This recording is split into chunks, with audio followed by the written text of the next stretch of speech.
ይልማ አይደለም መዝሙሩን ለዓለም ያስተዋውቁ ያን ጊዜ ሚዲያ የሚባል ነገር የለም መዝሙሮቹ ግን ዘማሪያን ነው የሚያስተዋውቁ ይገርም ነው የይልማ ቁጥር እንዳወጣ እንደው ነጥቧ እንደው ምን ዋማ ተቀረበ ስርዓተ ነጥቧራ ያንዳንዷን ነገር አጥነተን ነው እንትን ምን ቀርበና ጥሩ ነው ፍቄ አሁን ያ ነገር ትንሽ ደብዘዝ ያለ ይመጣል ያው ይቀየራል ብለን ተስፋ እናደርጋለን እና ነበምኮ ደግሞ ያኔ እና ሽምድድ ነው 11ዱን መዝሙር ነው የምንሸመድደው የንስሐ አንድ ይደባለቃል እንደምንም አንድ የንስሐ መዝሙር ይገባል 10 ይከበሩ ይሆናል አንብበን ብዙ አንዘምርም እንዳለው በጣም እናጠናለን ከዛ በመድረክ ላይ ከባለቤቱ ከባለ መዝሙሩ ባለቤቱ እኛ በደንብ እናስተዋውቃለን 11ዱን በቃላችን ነው የምንዘምረው ይሄ ያነበብን የለም ይሄ እንዳውን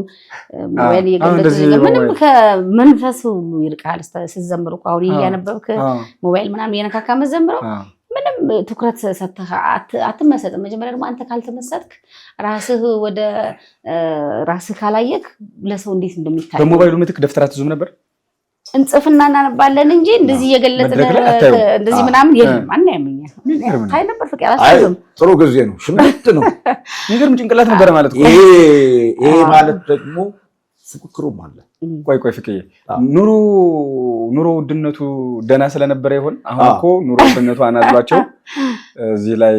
ለዛ ነው በሞባይል የሚጠቀሙት አንዳንድ ሰዎች ነው ያው አንዳንድ ጊዜ ይረዳሃል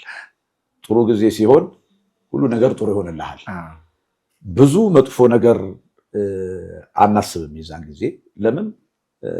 ይሄ ማህበራዊ ድረገጽ ተክላላ የለም ፌስቡክ የሚባሉ ምኑ የለም አሁን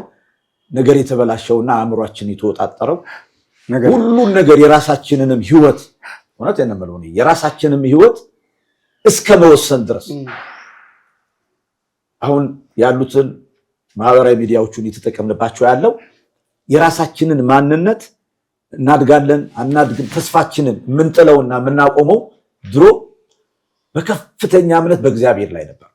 አሁን ግን ሚዲያው ላይ በመናየው ነገር የህይወታችንንም አቅጣጫ እስከ መወሰን የደረስንበት በጣም ብዙ ነገራችንን ተቆጣጥሮታል ስለዚህ የሚዲያው ተጽዕኖ ተቆጣጥሮታል አለው ማለት ነው የትምዬ በዚሁ አጋጣሚ አብሬል አያይዤ ልጠይቅሽ ፍቄን እሱም አንቺን ያገኘበትን ያወቀበትን አጋጣሚ ተናግሯልና ፍቄን ያወቅሽው አጋጣሚ ጊዜ ቦታ በነገራችን ላይ ሴቶች ያስገረሙን የሚለውን ንግግር ያው መጀመሪያ የትም ያስገርማናለች ሞራል ያስፈልጋታል ሞራል ፍቄ ሁለተኛው ግን ስለ አስገራሚ ሴቶች ስሪና ታሪክ ትንሽ በኋላ በሚኖራት ሰዓት